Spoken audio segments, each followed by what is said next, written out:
আরে কুমিল্লা ভিক্টোরিয়াস এটা কি খেলা খেললো লিটন? হ্যাঁ, এই 13টা রান করে এরা কি দুঃখে আমি বুঝি না একটা জিনিস।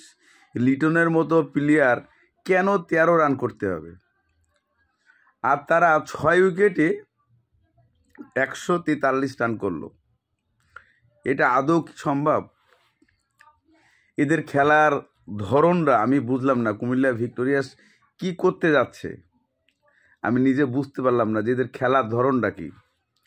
ওরে বাবারে, লাস্টের দিকে যায় 3-3টা উইকেট ফেললি, শরীফুল হক হক হক করে 3টা মারি দিল, দিয়ে একেবারে রানটা আউলা জাউলা করে দিল। কিন্তু আমার প্রশ্ন হলো যে এত খেলা লুজ কেন? মানে বিপিএলে কি মানে টাকার অভাব, না কি বর্তমানে ফ্র্যাঞ্চাইজিগুলো টাকা দিচ্ছে না? তাহলে খেলার প্রতি মানে এত অনীহা কে?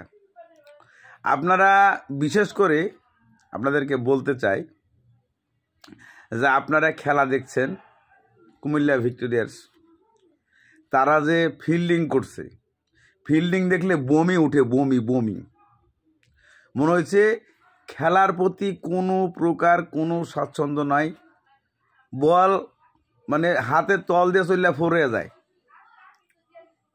তা তো আসলে কুমিল্লা ভিক্টোরিয়াসের ভবিষ্যৎ কি? আজকে উদ্বোধনী ম্যাচেই কুমিল্লা যে ধরনের খেলা খেললো, এতে পাবলিক মোটেও খুশি হয় নাই।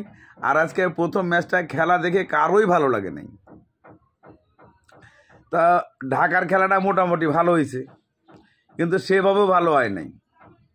ওই মায়ের পিঠের খেলা ছাড়া এই টি-20 ম্যাচ ভালো লাগে না।